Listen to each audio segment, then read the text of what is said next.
listening to The Nasty Table, the premier source for tabletop role-playing actual play. Now come on in, relax, and pull up a seat to The Nasty Table.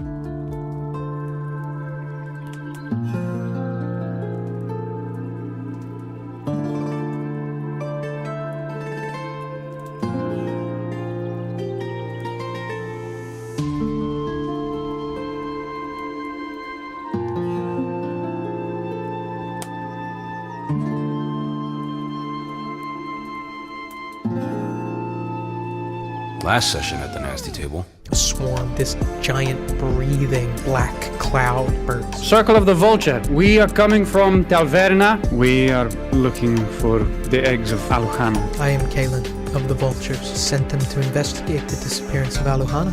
As I mentioned, it's an omen, a horrible, horrible omen lore. The entrails must be read to make sure of it. We will feast. I will read the entrail. All I need past that, small favor. I need to return to King Kadeen. Who do we need to take them to? There's a man by the name of Halfpence. As Kalen begins digging into his chest and spreading it open, life feeds on death. And death renews.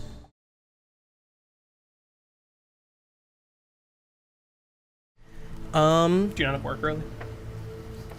I don't know. He's been doing nothing but work. playing fucking online poker day in and day out. You winning money? No, a fake poker. Well, play money poker. I'm learning the game, baby. Next time I play on a table, y'all better fucking watch the fuck out, dude. I'm studying the cards. I'm in a meeting today, and I'm on a Zoom meeting, and I know that I have 3 calls after this, and I gotta do this and do that, and it's fucking pouring rain outside, and I just get a chance to look over at my phone. He sends a fucking screenshot of a straight flush. What am I getting? I'm learning the deck. All right, I'm studying the deck. That's all you need to know. The one that and I love using them, but I always say he gives you a nod, walks away, gives you a nod, then he walks away. That's so funny. That's kind of true. I would not have thought of that, but yeah, since you mentioned it. And the other one that I use, and I use it way more in Delta Green, is purposefully obtuse, where I'll say, I'm being purposefully obtuse here. Right now, at this point in time, I'm being purposefully obtuse. I don't want you guys to think I'm not being descriptive. I'm just being purposefully obtuse. I say that a lot. And then the other one that they said was the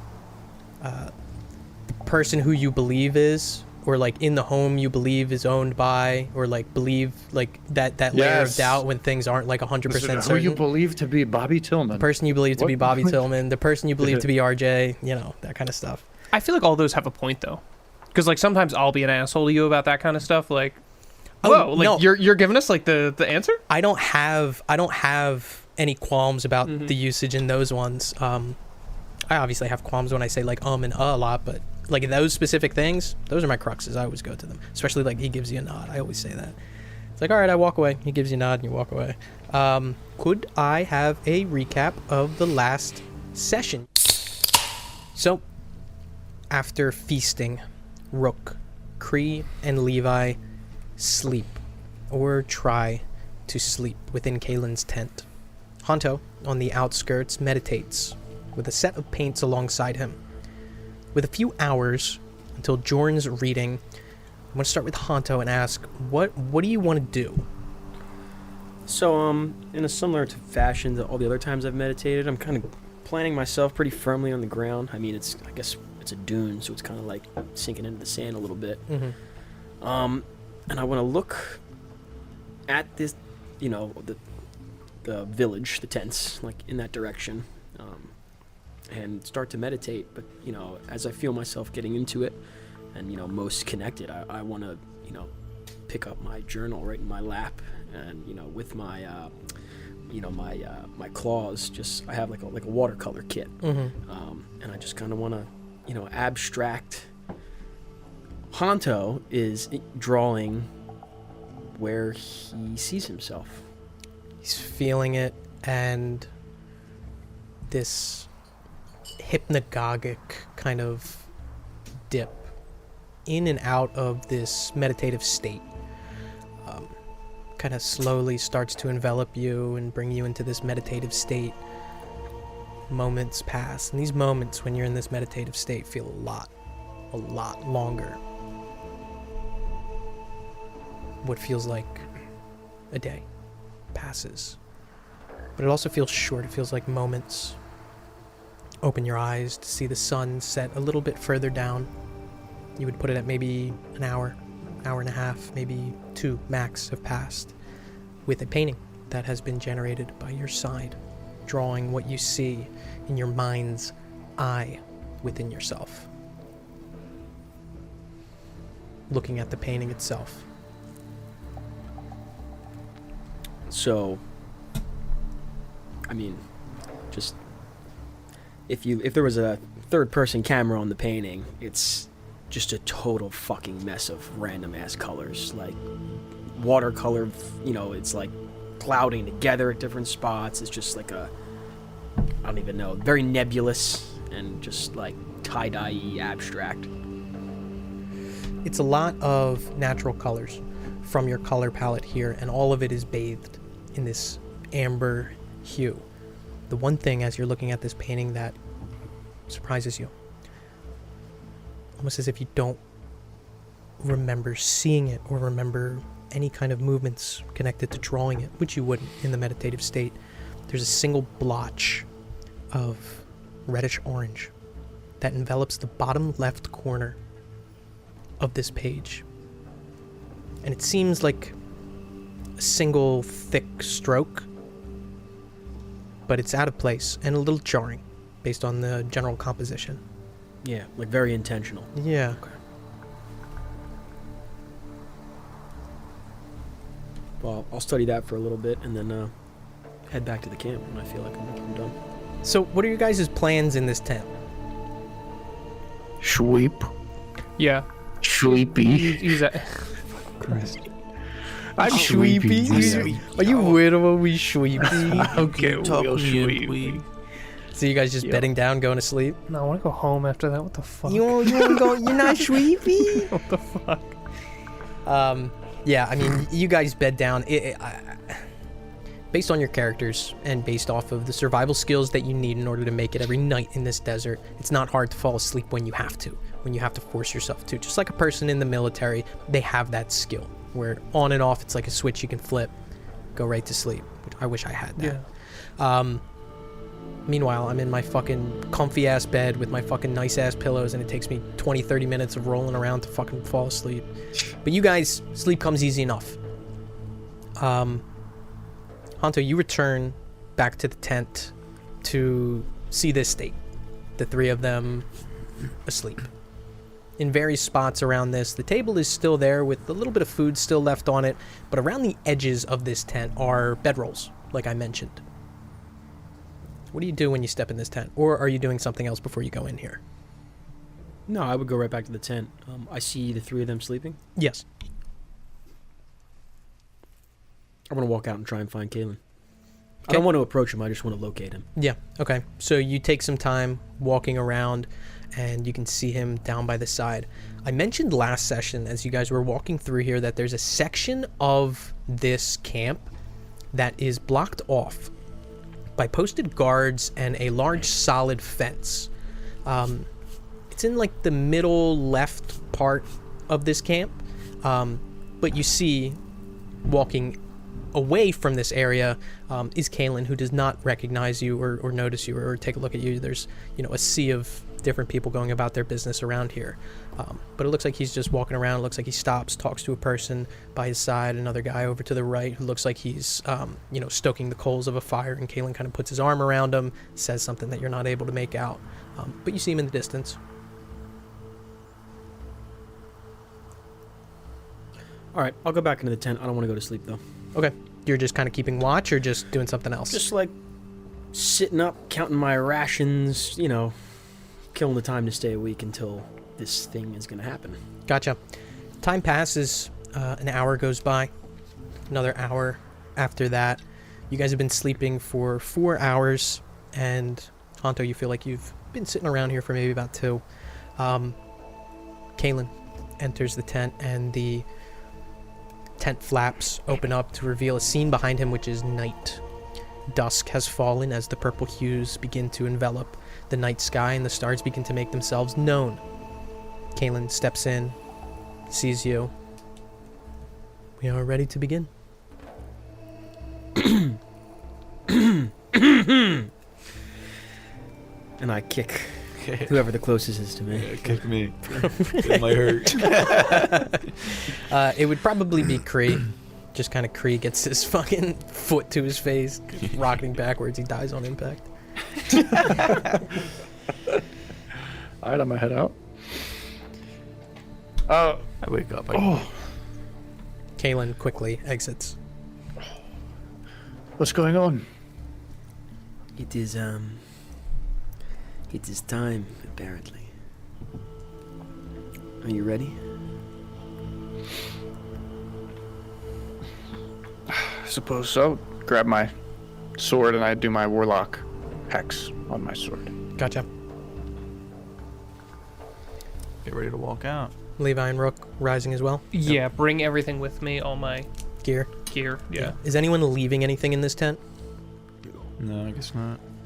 Okay. No. Making your way out, you can see the darkness that is beginning to take hold. And it's this odd visage as you look up. And the night sky is black itself, but these silent birds, these swarming vultures high above, are dotting and blotting across the night sky, and the stars themselves almost look like they're flashing in the way a vulture would cover the view of one before it comes back.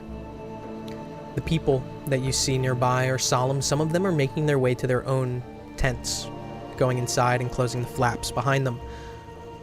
Others are walking towards the center, back to this giant red rock. This area is lit by torches, some being held by the inhabitants of this camp, others which look like they're placed in sconces or braziers around. These braziers themselves are not made of metal. They look like they're made of some sort of treated wood as you pass by them, one that you kind of get close to and you can see it.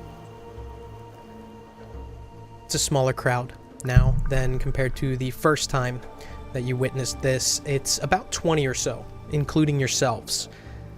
They are gathered, and slowly you see Kalen make his way towards the front of this crowd and begin ascending the rock once again.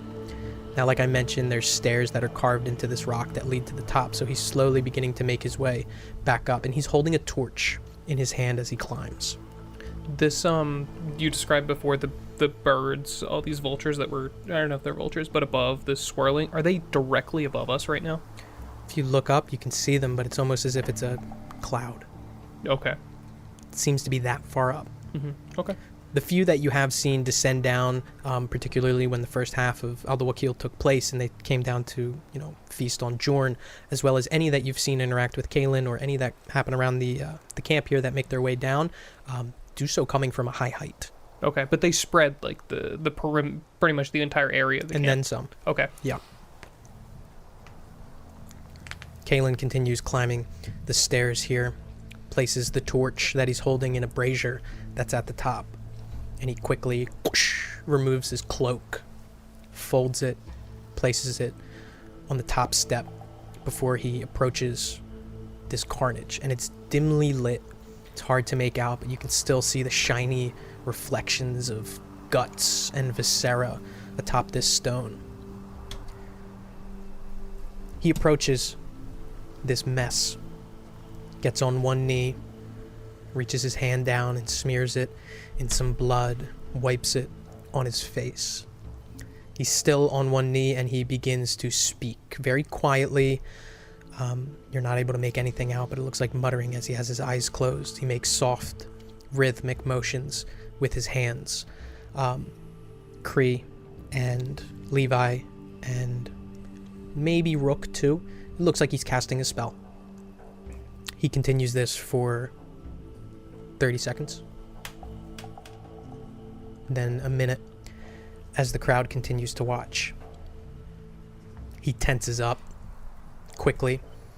His arms shoot down to his side, his head cocks upwards towards the night sky, and his eyes roll to the back of his head, leaving nothing but these milky whites in his eyes. He vibrates for a moment as if his muscles are twitching in tandem before you hear this deep, resounding boom arcane explosion that erupts from the body on top of this rock. This purple energy shoots out, bright purple that lights up this scene, shoots out from the body,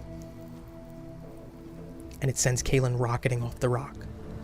He falls backwards, down 20 feet, crashes to the ground below, and this purple energy that comes out begins to coalesce into a visage, this huge, purple, translucent vulture, spreading its astral wings. Its body is comprised of interconnected constellations, and they twinkle in radiance.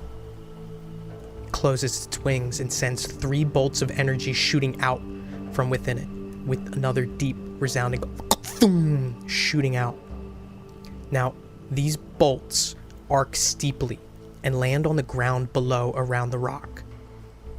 As they make contact with the ground, rising up from where these 3 bolts land are spectral totems, intricately carved to depict stacked vulture heads and look similarly to the astral vulture, which is still gigantic and perched atop this rock. They pulsate. People around you look panicked, worried. And these totems begin to fire arcane bolts at the 4 of you. Everybody roll for initiative. Jesus. I'm setting up the map. Changing the music on us? God damn. What, I gotta move the airheads? What the fuck? I didn't know it was that kind of session. Alright, I guess I gotta get this motherfucker. All right, initiative. Give me higher than 20? 15 to 20. 20. 20 for Levi. 10 to 15. 11. 11 13. for Honto. 13 for Rook.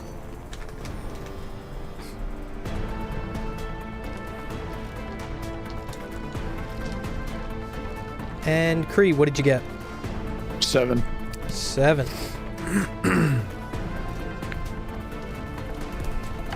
This all happens rather quickly as this energy bursts out. The 3 bolts come out, hit the ground, and from where these bolts land, these totemic sculptures, translucent purple energy, firing arcane bolts at the 4 of you, shooting them out with intent.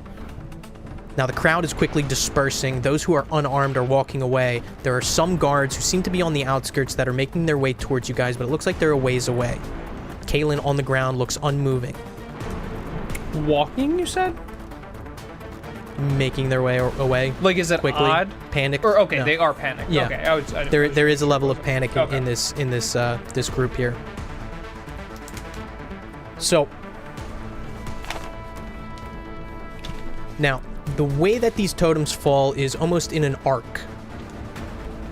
So it is away from where this rock is to almost centralize on the 4 of you. There are 3 of them in total. There's one that is farthest to the north to you guys, one that is closest to you guys, and one that is farther to the west to you guys. The closest one to you fires this arcane bolt shot out towards Honto. Honto, that's going to be a 6 to hit. It's a miss. Miss, deftly stepping out of the way as this arcane energy whizzes by you and connects with a fence behind you, blasting it, sending shards of wooden scrap shooting in all directions. Levi, you're up. What do you do? Sorry, I'm counting.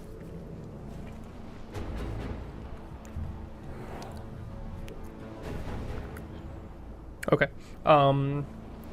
From his pack, pulls out this same shell that you saw before, and he's gonna aim for this big translucent vulture, which is within 120 feet. He's gonna cast Firebolt Okay. Roll to attack. with this shell.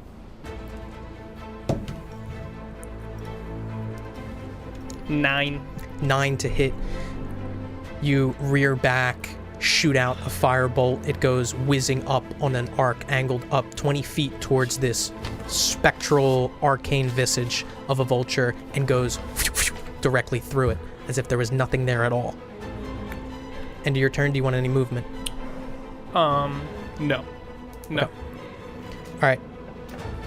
Next up, let me do this. The totem that is farthest north from you guys is going to shoot a bolt of arcane energy. This one aimed at Levi. Natural 1. You can see instead of a bolt coming out, it almost thumps this arcane energy that is grounded towards the ground and extends out and faints as it gets maybe 5 or so feet away from it. We go to Rook. And these totems themselves look as if they're radiating light. They're very bright, casting this sickly purple glow. Only because if we're looking at the projection, I feel like we'd all make the same look. Is the corpse, like, still there? I would say with your... Like, we're all... Yeah, I mean, being attentive to the situation, yeah, you can see it.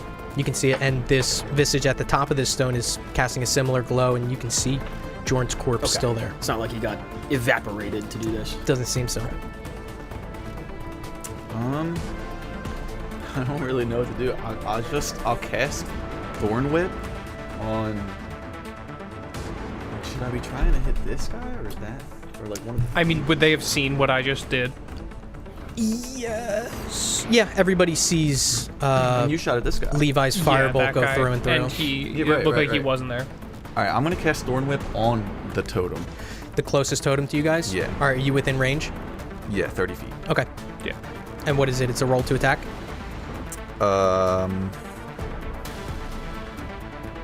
Yeah, so... Melee spell attack? Is that just my spell save? No, well, so it's going to be a roll of the d20 plus whatever your spell attack modifier is. Okay, so it's 25 on that. 25 hits. Go ahead and roll damage. Alright, so the damage... Did you say on that? Yeah.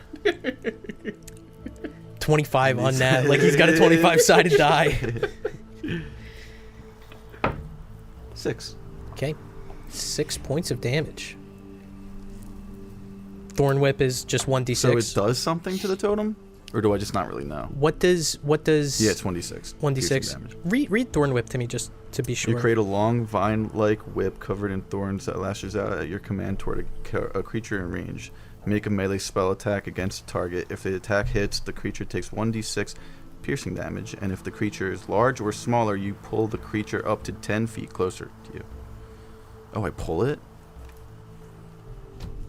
I mean, I guess I can't really pull it, but that's what it says. So, here's what happens.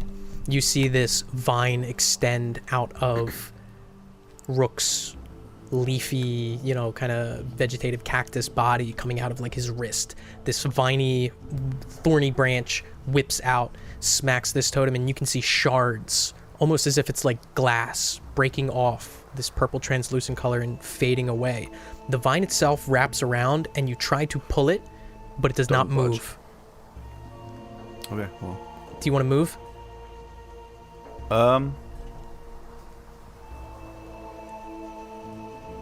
Yeah, I want to move back a little bit. I'm just going to go here. Wait, what's this? 5, 10, 15, 20. Okay, yeah. Okay.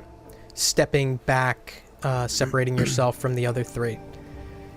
Next, we are going to go to the totem that is farthest to the west.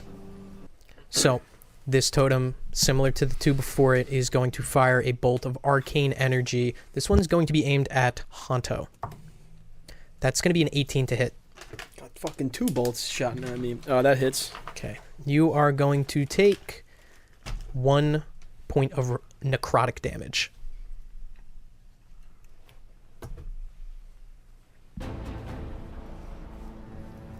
Just this almost thin shard of glass that shoots out, makes contact with you, and you can feel it like burn, but there's no piercing on your skin, and the energy that hits you quickly dissipates. That's the end of its turn, and we go to Honto.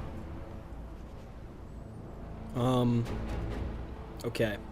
Before I do anything, I guess we can set this precedent now of climbing in combat. So, I don't want to move my guy. If I were here, right, so 5, is that 5 to get up and on it, or is that 10? That is 10, because essentially what you're doing is going up and over. So it takes 40 feet of movement to get to the top of that?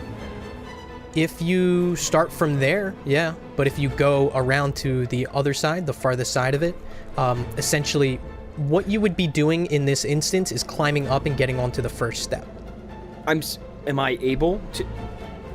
Is this rock climbable on this side? For you, yes. For you, yes. You have a climb speed, yeah. Well, no, I mean... Okay. I mean, it's not like it's a fucking flat rock with no footings at all, and it's like take the stairs up and there that's are it. some handholds on it. Yeah, I would say so. Okay. Yeah, I can make it then, so... 5, 15, 25, 35, and then we would go 40, 45, 50, 55. Right? 55 feet of movement to get to the top. Oh, So you are face to face with this thing, deftly climbing up the side of this rock, up 20 feet, and you see it, this creature, this astral projection of this vulture, and it looks very detailed. You can see each individual feather on its astral wings glisten and glow. What do you do? Hanto's a little freaked out this close, and he kind of like climbs up, stays real low, tries to like disregard it almost, and he just wants to grab Jorn and just fucking throw him off the rock. Okay. Like grab him by one limb and just like... All right, that's going to be your action, though. Yes. Okay, so quickly grabbing Jorn by the leg and throwing him off the rock. The body makes this sickening squishing sound as it falls 20 feet down below. His guts and organs begin to spill out and flop all over the place. That's the end of your turn. You have not seen any immediate changes in the environment or this creature that stands before you. We are going to go now to the visage itself. You are face to face with it. I need you to make a Constitution saving throw.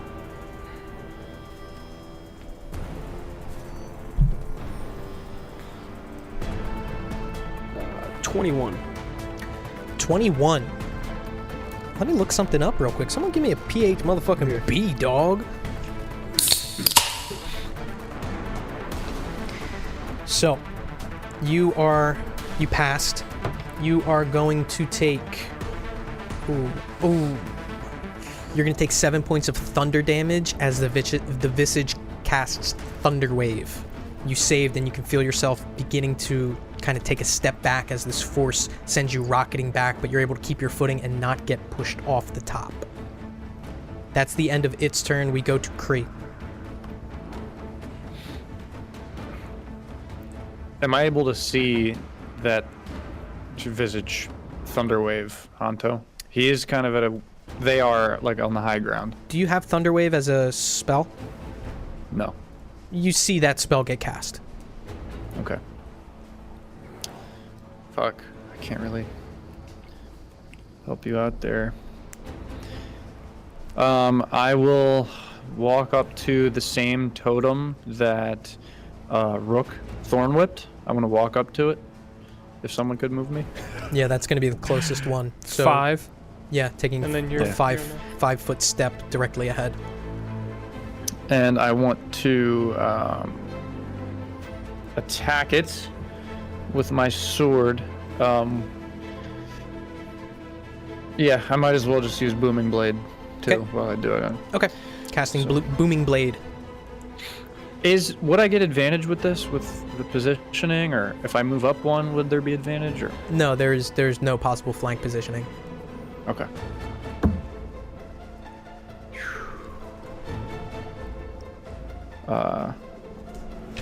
25. Natural or not natural? That's a not. That hits. Go ahead and roll damage. Okay.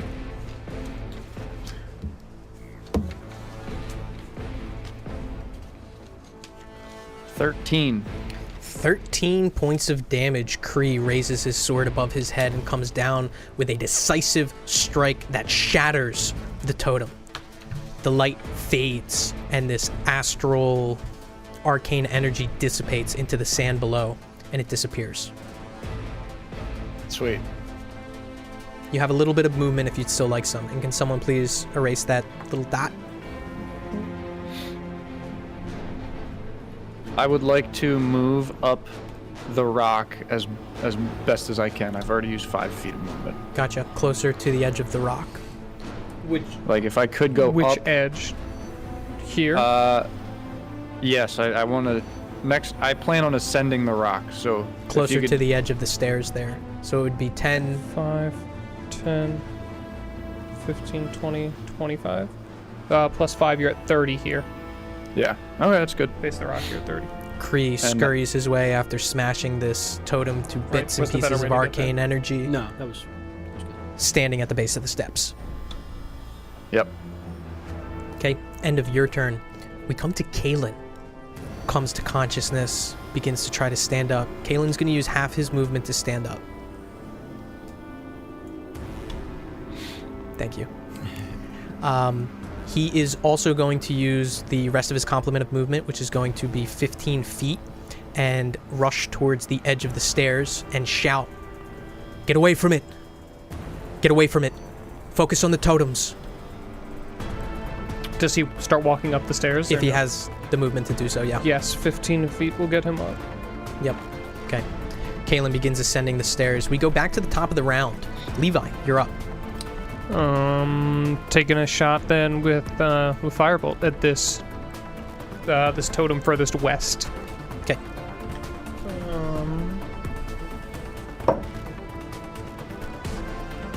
19. 19 hits. Go ahead and roll damage.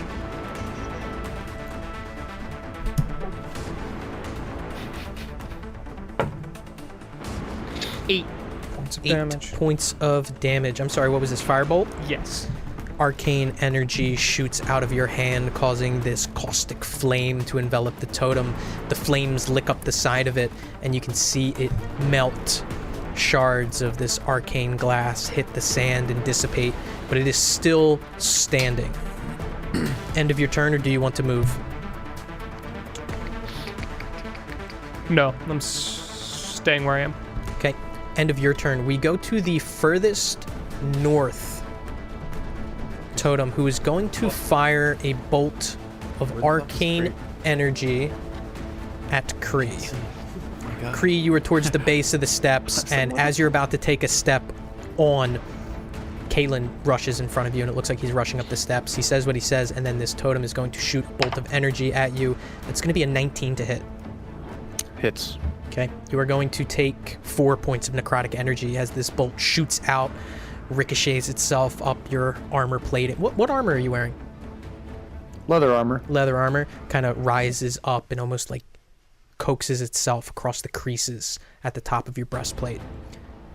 That's the end of its turn. We go to Rook. Okay.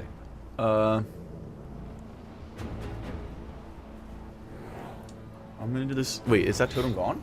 Oh, Oh yes. shit. Okay. The closest totem to you guys was destroyed by Kree. Okay, so it's this one. Yeah. And that furthest north one has taken no damage so far. I'm gonna run up on it. Okay, closing the distance between So it's you. what, 5, 15. Yep, What's this? 25. yep, I can hit from here. you can. Okay. Closing the distance between you and the northernmost totem. I will cast Shillelagh? How do I say that? Shillelagh. What? Shillelagh. Shillelagh. So Okay, Shillelagh. what that does is imbues one of your weapons and increases the power of it. Yeah. So what weapon is this? My club. Your club? I have a great club. Okay, casting Shillelagh, and everyone can see these vines and flowers begin to envelop this club that he's holding in his hands, imbuing it with arcane energy. That's an action, or is it a bonus action? I think it's a bonus action. One bonus action. Yeah, so that's your bonus action to cast that. And then I can hit it. Yes, go ahead and make an My attack. club. And I use my spellcasting ability instead of my strength. Which will be 24. 24 to hit, 23. Yes. 23 to hit. Go ahead and roll damage. That Okay, hits. And that will be a D8. It already is a D8 though, Then that's fine. so it doesn't really do anything for me. It makes your attacks magical, and instead of adding your strength modifier, you add your wisdom modifier to the attack roll. That's why you use Shillelagh. Yeah. Okay. All Just right. makes Well, it yeah, easier 3. to hit. Yep. 3. That's 3 points of Yep. damage. Okay. What? You know what? I kind of overrode you there in describing what your Shillelagh looks like. What is it actually? What does it look like? Because basically what this spell is imbuing It just a makes staff or my something thing with, magical, basically. but with the power of like nature. It's a strictly Yeah. druidic thing. So what does it look like? I would say like vines kind of wrap it up, and there's also like a floating like sand that comes around it. There's like a sand and like lotus flowers, and that's pretty much it. Yeah, kind of undulating and like growing and blooming. But on like this, the on this vines staff. are like thorn vines. Gotcha. End of your turn, you have 5 more feet of movement if you wish to take it. Yeah, I'll go here. Okay, just sidestepping after you make that attack. Next is going to be the westernmost totem, which is going to shoot an arcane energy bolt at Levi. Levi, that's going to be a 17 to hit. That hits. You are going to suffer 2 points of necrotic damage as this bolt hits you square in the chest. End of its turn, and we go to Honto. Does the diagonal 5 feet on the first diagonal movement count climbing? Like if I was scaling a wall and I wanted to diagonally go up and to the right, would that first one be 5 feet as well? I accept that. Cool. Okay, so I'm up here. Yeah. So I'm gonna to climb down. It would be 20. Yes. Right? So I can climb down to here and it'd be 20. Yes. And then I'm gonna go 30.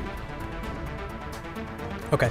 So scuttering down off of the rock face, making your way to the opposite side from where the stairs begin.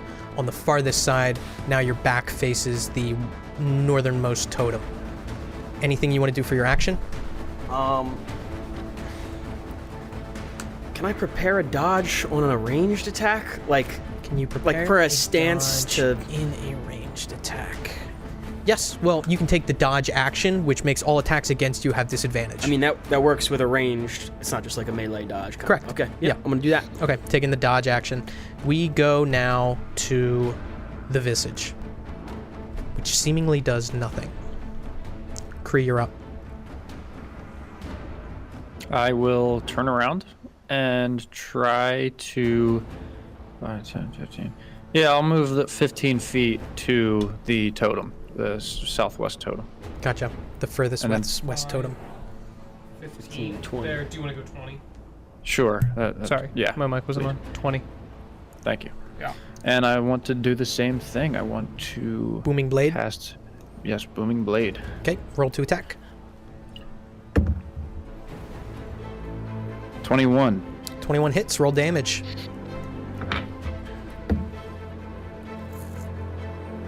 Ten damage. Small yet mighty Kree once again strikes down a totem which shatters into this purple arcane glass, disappearing into the sand below. End of your turn? Yeah. Okay.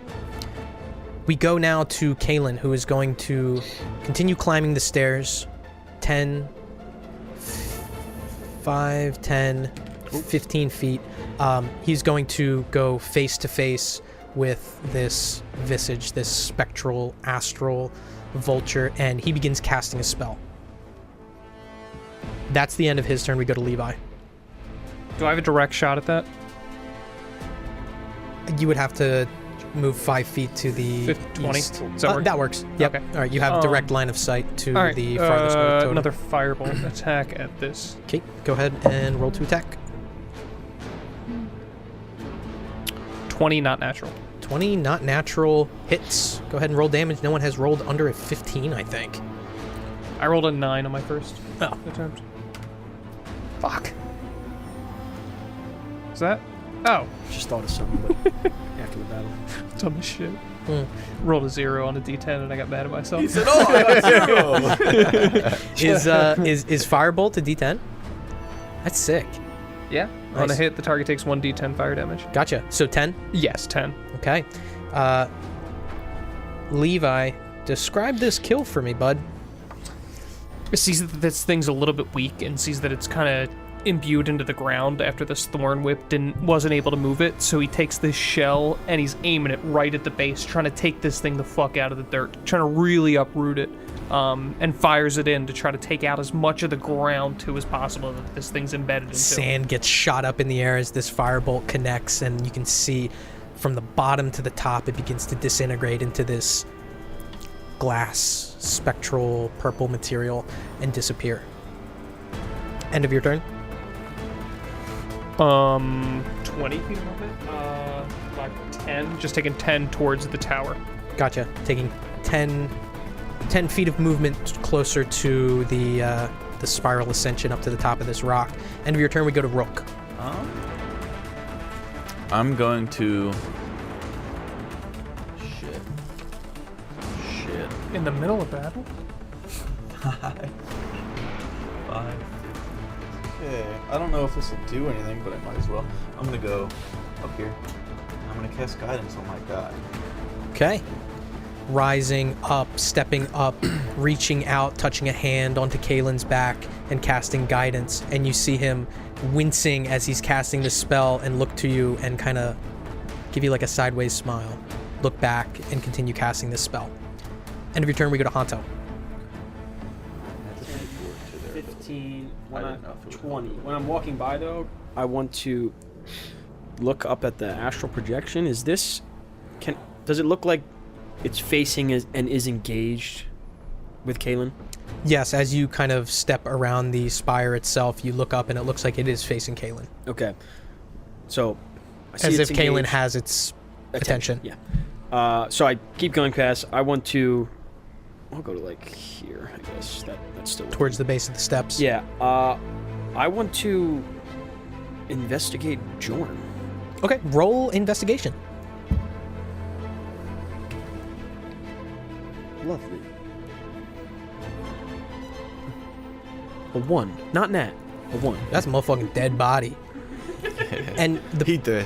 one of the reasons why you're not able to glean too much is because it's not even recognizable as a body at first. It is torn and shredded beyond recognition. It looks like a thing that was a man that has now been completely torn apart by vultures for the last 4 hours. Did you check his pulse, though? Just like a finger. Big toe. Guys, I think he might be done for. End of your turn, the visage is going to act. It is once again going to cast Thunder Wave. Now, Kalen is in range of it. Rook, you also are as well. So I need you to roll a Constitution check, or a Constitution saving throw for me. What is it, 15? 10? I can't tell you. You don't know. Well, you didn't say 14. me. Actually, no. Wait. It's not what I am. I think we can kind of gauge the distance. It's like when a 14 hits, but a 15 doesn't. Or vice versa, I mean. 14. 14? Okay. You're going to take half of this. Rolling for Kalen as well. Guidance is added to ability checks. Yeah, his. Not saving throws. Are saving throws ability checks? I don't think they are. I don't think they are. I think it's very specific saving Add the throw. number of rolled to one ability check of its choice. That's it, think they're ability check. different, right? Just ability check. I feel like I go to Alex on this. He's not even paying attention. He doesn't care. He doesn't give a I'm shit. paying attention and I care. I don't think it No, counts. I guidance just didn't wanna guidance say is it. guidance It's is not a saving strictly throw. for ability checks, and even though it technically is like a Constitution check, it's a Constitution saving throw. Saving throws and ability checks are different, so he is not going to add guidance to this. So let me actually roll for him. He saves anyway. So you're going to take half of this, like I said. You are going to take 5 points of thunder damage. Half of 5 or 5? Oh, that is half. Okay. It was 11, rounded down. You're going to take 5 points of thunder damage, and you see this shockwave come out, enveloped in this purple energy, and it strikes you, and you see it strike Kalen too, who's wincing now. He is going to make a check to maintain concentration on the spell that he is currently casting, and he succeeds. Reaching out, you can still see him finishing up trying to cast this spell. We go to Kree. I will. So, I'm sorry. Are there any other totems left? Nope. Okay, yeah, I'll try and climb up too, like as high as I can without getting in the way of anybody, if that's Okay. possible. Beginning to ascend up. Are you straight, like, climbing this side, or you going the stairs?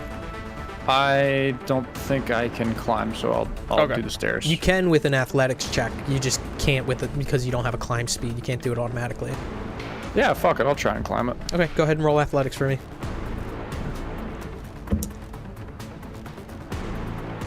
17. 17. Yeah, he's able to climb it if he wants. 5, 10. Is that 15 or is that 15? The lower. 15, 20, 25, 30. 30 puts him right on the edge with his hands hanging on the edge. I'm not going to move. Yeah, but that's essentially where you are. Yeah, on the very top. Kree, deftly being able to find these handholds and footholds, scutters his Wait. way up. Didn't we say that going diagonal is... Is he going upwards in diagonal? Yes, 15. because he didn't use his diagonal yet. I'm going to just dock 5 points of movement because he's using an athletics checks to do it and he doesn't have a climb speed. And I think there's actual rules for it. I think you move at half speed when you're climbing or something like that. Okay. And I don't feel like looking it up. Call on the fly. I'm a good DM. End of your turn, Kree. We go to Kalen, who is going to complete his spell casting. You guys see this energy begin to coalesce as if Kalen is siphoning this spectral necrotic energy from this visage being sucked slowly into Kalen, and you can see this link beginning to form between the two of them, and it's quickly severed. The visage at the top explodes, shatters out. Beads of arcane energy shoot out in all directions and begin to come down to earth softly. No one takes any damage, no one feels any force, but this creature disappears. We are out of combat. Catching his breath, Kalen goes down to one knee, looks over off the edge and sees Kree and reaches his hand out to pull you up. Raise my hand up for him to pick me up. And he pulls you up over the edge. And Kalen is just... He looks exhausted as he quickly sits down and looks over the edge down towards Jorn's body that Hanto threw off of there. And he's just panting. He's just catching his breath. What are you guys doing? I look around, like, back towards the crowd, and Go then on. turn back, and I'm like, what was that? Quickly, you see as you look around towards the crowd, people who are armed are now closing the distance, getting closer, and they're only approaching closer to the edge as you guys are talking. 6 seconds around of combat. Don't give me that face, Mike Finn. No, I was genuinely asking, like, were they fully... Do we think they were full force trying to help? Seems like... I'll have you roll it. You roll insight. Okay.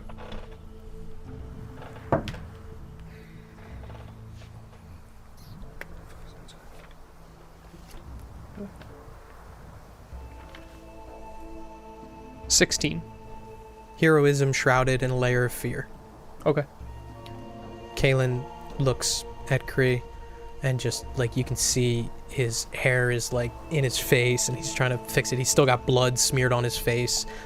There's, like, a big bruise that you see up his side because with his cloak off, he's only wearing what looks like this light tunic. And he just looks at you.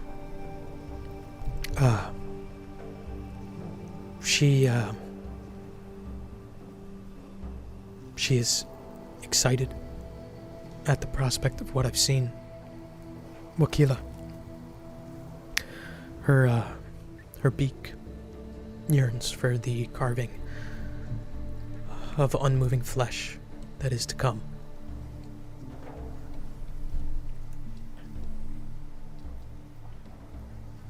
A vision, visceral and vivid. The smell of viscera hangs yet in my nostrils. Battlefields. Thousands. Food for the Carrions' war. Slow and steady makes its march to these lands. An ulcer sours.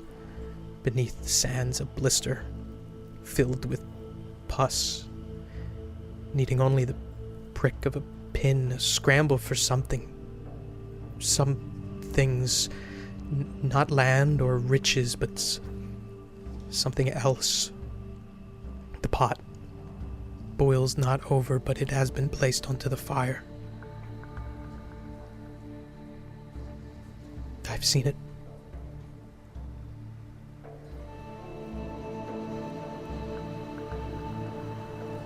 I've seen it. His feet Okay, are just kind of dangling off the edge as he's talking. I'm sorry, I'm not an above grounder like you are, but is he making sense, or was that just... What the fuck was that? What the fuck was that? I look at the cactus man. Do you understand what he's saying? I don't. I'm very confused. No, not really killing. What do you mean?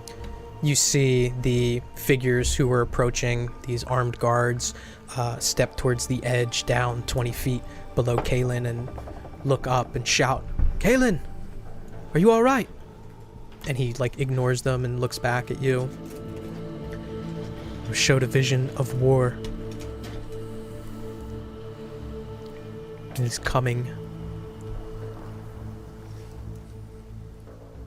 War between who? Who is going to fight? And He stands up, begins trying to walk his way down the stairs, and you guys are pretty much blocking the stairs at this point. I'll let him pass. I'll step to the side. Kalen, why did it attack us? He's still walking his way down. I do not know.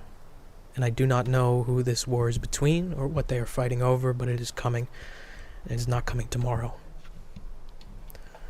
Thank you for doing what I asked. And he stops near the bottom of the steps and looks back as the guards come up close behind him, and they look like they're checking him for wounds or anything like that, but he's looking at the four of you as he's talking. Torchlight still illuminating this scene. The god we worship is named Wakila. And some say she was created from the battlefield itself. From the thousands dead that lay and the vultures that ate upon them. So she relishes another opportunity. There's nothing you need to be concerned about. Not now, at least. If you still intend to hold up your end of the bargain, delivering the antitoxins that I need, you can meet me in my tent while I attend to Jorn and the rest of my men. I thank you for what you did, and I'm sorry you had to experience that.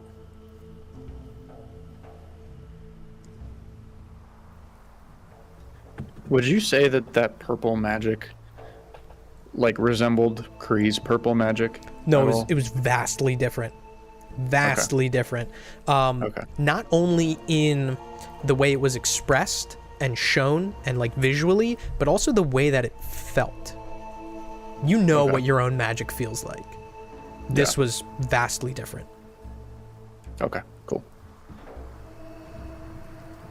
What do you guys do? Can Levi kind of take 2 steps? Have the guards kind of passed him at this point because he was never on the rock. Yeah. Kind of take 2 steps back and kind of sneakily look behind him, make sure that he's not being stared at. Yeah, doesn't look like anyone's staring at you. So these tubes that I have that I carry with me, they're kind of on this chain.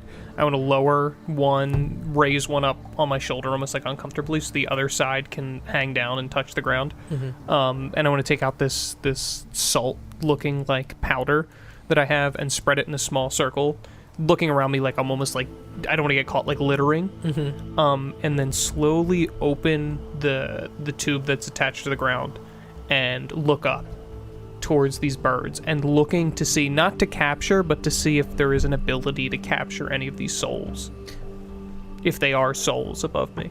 All right. So here's the question, and this is an interesting question that I've been wanting to ask. The devices that you have on your persons, soul capturing in general, does the body need to be deceased in order for the soul to be captured? Because I believe they would. Yeah.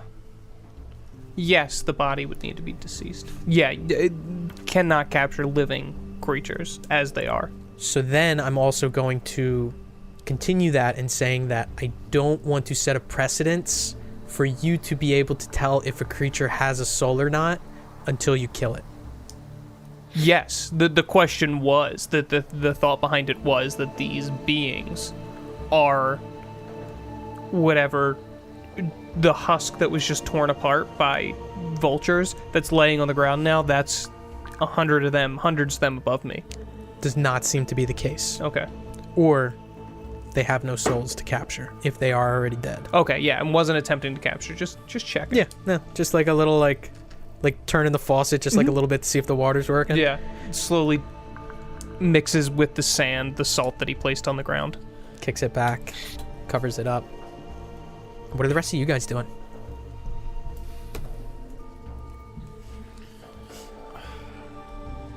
I want to hobble over to the front gate, drop my bags right there, and meditate, waiting to leave. Okay, gotcha. Cree, Rook. I'm getting down off this fucking rock. Yeah. Kaylin's still kind of standing around looking at you guys, expecting a response or some reply. I look at Kaylin and We'll meet you back at your tent soon. Gather our thoughts real quick first.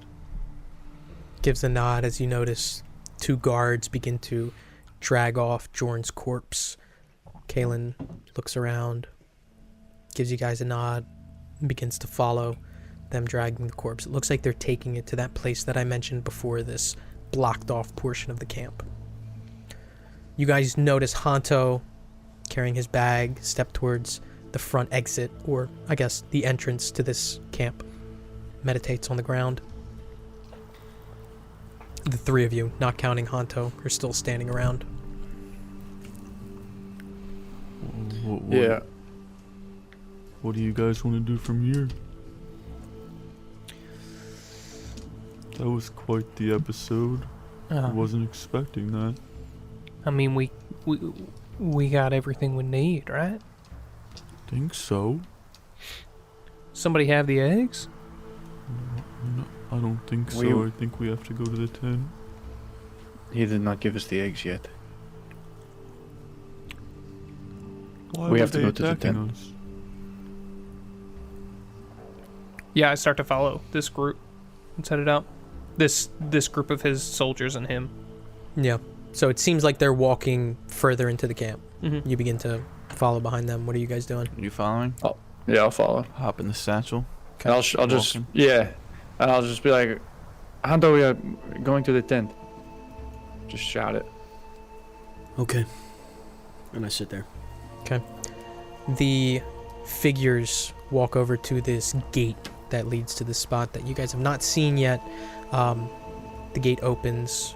You guys, as you guys were talking, they obviously closed the distance, so as you guys approach, you aren't able to see in there as the guards dragging Jorn's body step in and the gate closes.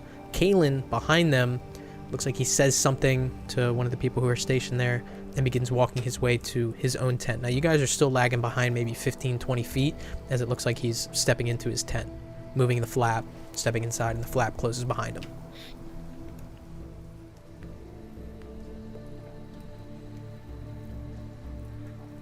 Start walking in. I'm not gonna stop I'm walking. not waiting. Walking in, and you step in to see him continuing his walk in, and it looks like he walks towards the back of this this tent with the table still set up, the bedrolls all around the side. He walks over to the chair that he was sitting at and gets on one knee and pulls out what looks like a trunk, like a chest, places it on the table, flips a latch, flips it open, looks over as you guys step in, reaches in, pulls out a bag, opens the bag, reaches in, pulls out some dust, puts it back in the chest, and pulls the drawstrings on the bag. And he raises the bag up, looks towards Rook, and says, "This is 2.5 eggs, as Grab promised." I grab it and I say, Thank you very much. As for my favor, and he reaches in and he has this, looks almost like a roll of leather, and it's bound by what looks like a strip of leather. These vials that need to be delivered in Kincaidine. They're made of glass. This protective case should... And he kind of like trails off, as if like he's in thought. Shakes it off. Should keep them safe.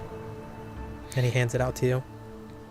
I take it and put it in my satchel with Cree. Cree, you gotta grab onto it, and then he reaches back into the chest and pulls out something else. It looks like a coin, copper coin. Go back to Kincaidine. Go to the Lazaret. It is an import yard in the dock ward. Give this to any of the dock workers there, and they will take you to meet Halfpence. Those vials are to be delivered to him. And he flips the coin over to Levi. You catch it? Yeah. What's his name again? It said Halfpence. And it was in where? The dock ward in Kincaidine, an import yard called the Lazaret. You ever think about taking this whole show on the road? Getting these boys to see the world? Toughen them up a bit. If there's one next to me, kind of pat him in the middle of the chest plate. Kalen, who does not laugh as I did, just kind of shakes his head. World is a dangerous place. We're safe enough here. It's a defensible position. But you're okay, just letting the rest of the world go about the business, the war, you see? I don't know who this war is between, or when it will take place. Only more readings can tell. I'll have to travel to Talverna, get my men that were there. See if any of them need to be, He just like looks at you.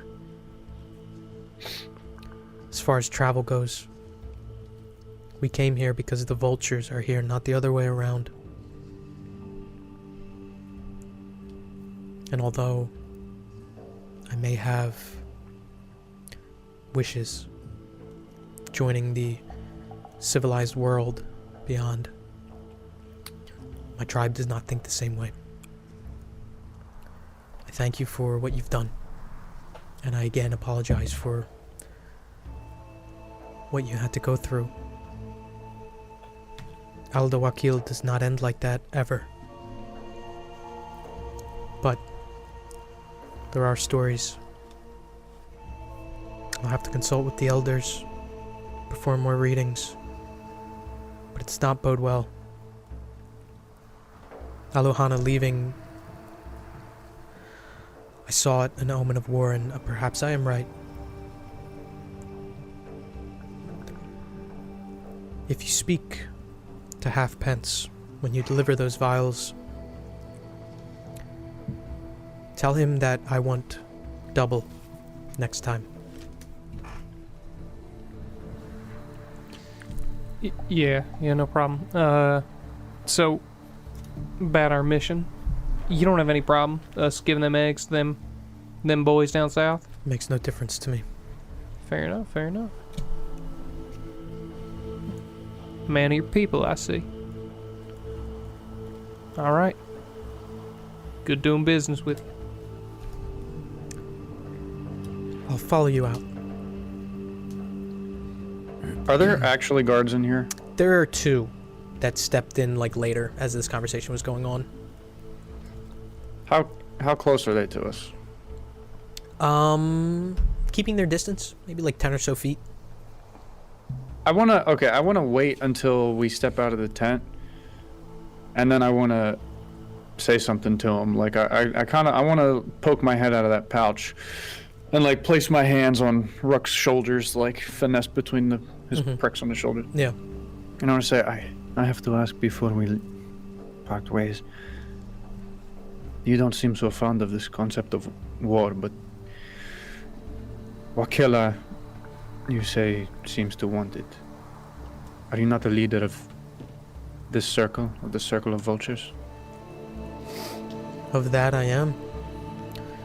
And although my god would relish in it, it's complicated. I love nothing more than to see the vultures eat, but at a cost like that, I think it'd be too high. I do not like war, no.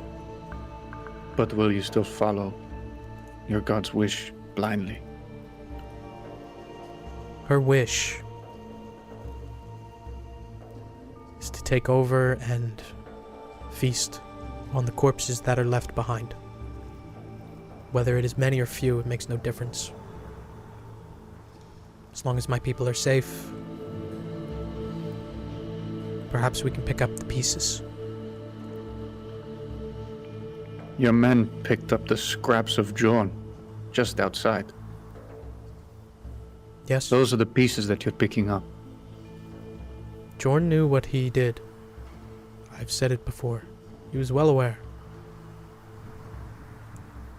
Wherever All I'm Jorn saying- is now, I'm sure he's very pleased with this outcome.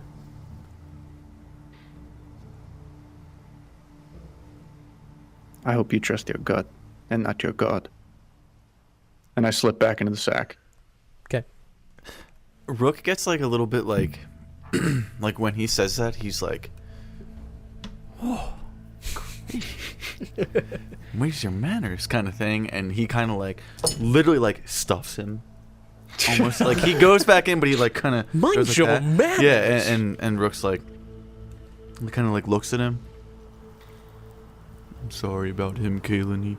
He's a very opinionated guy, but I respect your ways. Rook, he's not wrong. I suppose. So Kalen is following you guys as you're walking out. The two guards kind of peel off and go in other directions as it's just the four of you as you approach Honto, who's still meditating. I would say that meditation is really, really hard to come by, especially after what has happened, and being able to separate yourself from that situation that quickly is something that would take a little bit more time than what's passed by. Maybe you're like right on the cusp of hitting a meditative state as you hear footsteps approaching. I want to tune it out until someone. I'm not in my state, but I want someone to. Hunto, The person who tunes it out is actually Kalen, who says, "What is your name, Tabaxi?" I get up, I brush some sand off, turn around. I come from the bog. My name is Hunto. And as I'm talking, I want to rip out a page of my journal, and it's a page I painted. Mm-hmm. I cannot grasp what you and your people do and believe in. It is beyond me, but you, I point at him, I point behind him at the tents, them, I point up, even them. You're all lost. Not for good, just off of the path that you should be on. And I push the paper onto his chest, not too aggressively, but like yeah. nice pat. And he grabs it, puts his hand like on top of your hand for a second, and then his other hand comes up and grabs the paper, and he looks at it for a second, and as he's looking at it, he speaks. I find that fairly ironic you think my people lost, for Keela has asked me to grant you guidance.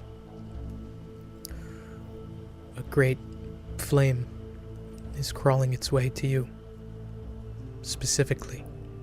And why Wakila finds it fit for me to impart this unto you is beyond my grasp.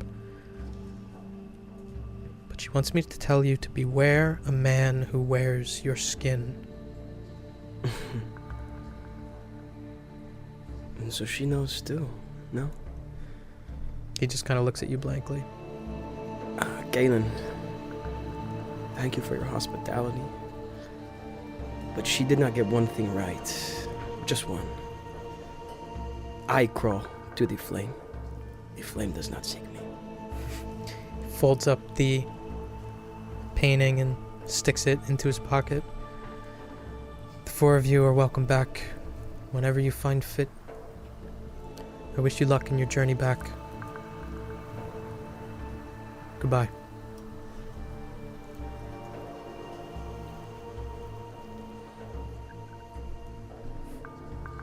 Thank you, Kaylin. It was great meeting you. And I start walking away. Let's go, Rook. Levi, Anto, Yeah, start walking. back into the desert under the cover of night, the four of you leaving the circle of vultures in the distance, entering the dunes once more on a return to Kincaidine, and that is where we're going to pick up next session.